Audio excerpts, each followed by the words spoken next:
Hi అండి. Welcome to Srinika women's world అండి. ఈరోజు ఇంకో కొత్త బ్లౌజ్ అండి. జిమ్మిచ్చు శారీస్ ఇప్పుడు బాగా ట్రెండింగ్లో ఉన్న శారీస్ అండి. లైట్ వెయిట్ స్మూత్ క్లాత్ అండి. దాన్ని కుట్టి చూపిద్దాం ఈరోజు. దాని కటింగ్ స్టిచ్చింగ్ నేను పెడతాను. ఫస్ట్ కటింగ్ అయితే చూపిస్తున్నాను. నార్మల్ ఫిల్స్ అయితే ఇచ్చి వచ్చినాయి బ్లౌజ్కి. హైట్ పర్సనాలిటీ అయితే మనకి మెజర్మెంట్ ఇచ్చిన బ్లౌజ్కి కొంచెం హైట్ పెంచమని చెప్పారు. లైనింగ్ క్లాత్ 1 అవర్ ముందే నేను నానబెట్టేసి వాష్ చేసేసుకున్నాను.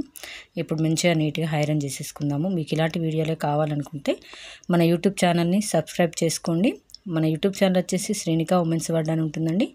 షేర్ చేయండి, కామెంట్ చేయండి. మీకు ఏమైనా డౌట్స్ వస్తే ఖచ్చితంగా కామెంట్ బాక్స్లో కామెంట్ పెట్టండి. ఖచ్చితంగా మనం ఎంత నీట్గా ఐరన్ చేసుకుంటే అంత నీట్గా వస్తుందండి. బ్లౌజ్ అనేది నీట్గా చేసేసుకోండి. లైనింగ్ క్లాత్ నీట్గా అంటే నీట్గా చేసేసుకుంటే బెటర్ అండి. వాషబుల్ చేసుకుంటే నీట్గా వస్తుందండి. ఆ క్లాత్ ఇగ్గకుండా ఉంటుంది ఐరన్ చేస్తే.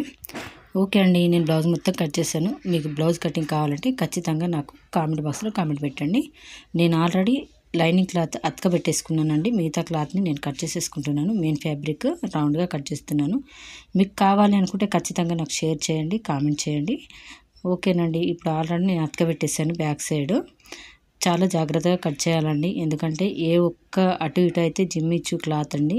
స్పేస్ సిల్క్ క్లాత్ అను చాలా అంటే చాలా లేజర్ లాగా ఉంటాయండి.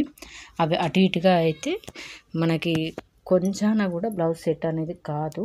కాబట్టి నీట్గా జాగ్రత్తగా చేసేసుకోండి. నేను ఫ్రంట్ పార్ట్ పెట్టేస్తున్నానండి. మొత్తం గమ్తో అతికిచ్చేసుకుంటున్నాను. చూడండి, రౌండ్కు రౌండే ఉండాలా.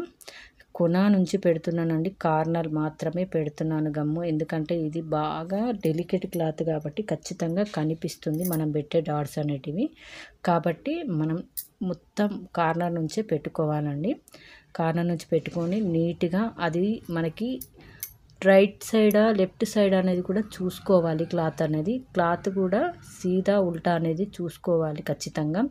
ఎందుకంటే రెండు సేమ్గా కనిపిస్తాయి ఖచ్చితంగా. ఇలాంటి శారీస్ కానీ జిమ్మిస్ కానీ ప్లస్ మళ్ళీ స్పేస్ సిల్క్ కానీ ఖచ్చితంగా ఇలా కనిపిస్తాయి. కాబట్టి అవి కరెక్ట్గా ఉన్నాయో లేవో చూసుకోండి.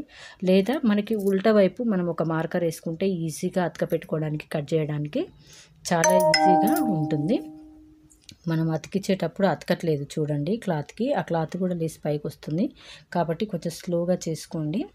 నీట్గా స్లోగా చేసుకుంటే సరిపోతుంది. ఇలా ఏమి అతికించకుండా కుడితే మాత్రం ఈ క్లాత్ అనేది అసలు చాలా అంటే చాలా జారిపోతుందండి. బ్లౌజు మన మిషన్ పైన పెట్టగానే ఇలా పెట్టుకుంటే చాలా అంటే చాలా ఈజీగా అయిపోతుంది బ్లౌజ్ అనేది.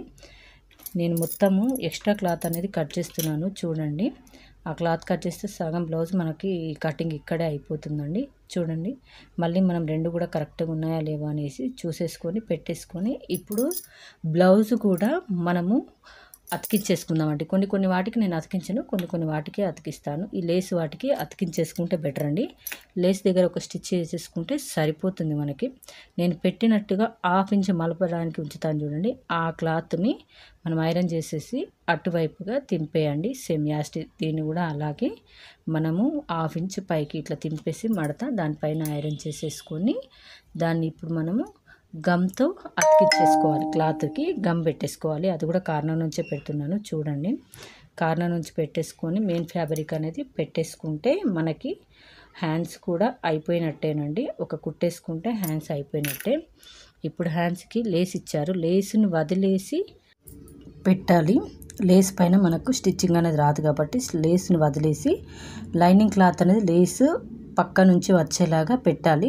నేను అతికిస్తున్నాను చూడండి. లేస్ కింది వరకు ఉంచేసాను. దాన్ని యాస్టిస్ కరెక్ట్గా ఉందా లేదని చూసేసి నీట్గా ఒక్కసారి ఐరన్ చేసుకోండి.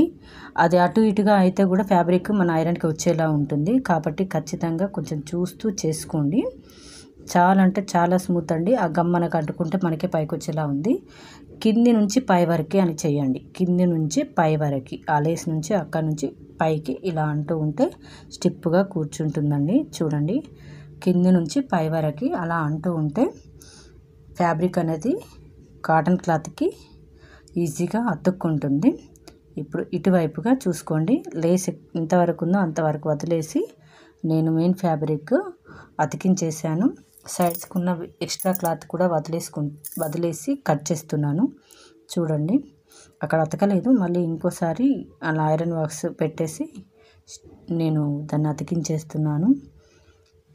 ఇప్పుడు ఎక్స్ట్రా ఉన్న క్లాత్ను కట్ చేసేసుకోండి. తర్వాత రెండు కరెక్ట్గా ఉన్నాయా లేవా అనేసి చూసేద్దామండి. అవి రెండు కరెక్ట్గా ఉన్నాయా లేవో మనం చూసిద్దామండి. రెండు ఒకదానిపైన ఒకటి పెట్టేసి నీట్గా ఉన్నాయి, ఎక్స్ట్రా ఉంటే దాన్ని కట్ చేసేసుకుందామండి. నీట్గా మొత్తం ఎక్కడ ఎక్స్ట్రా ఉంటే అక్కడ క్లాత్ కట్ చేసేసుకోండి. జాగ్రత్త అండి, క్లాత్ అయితే అటు ఇటుగా అవుతుంది. మొత్తం అయిపోయిందండి. స్టిచ్చింగ్ వీడియో నేను మరొకటి పెడతాను చూడండి.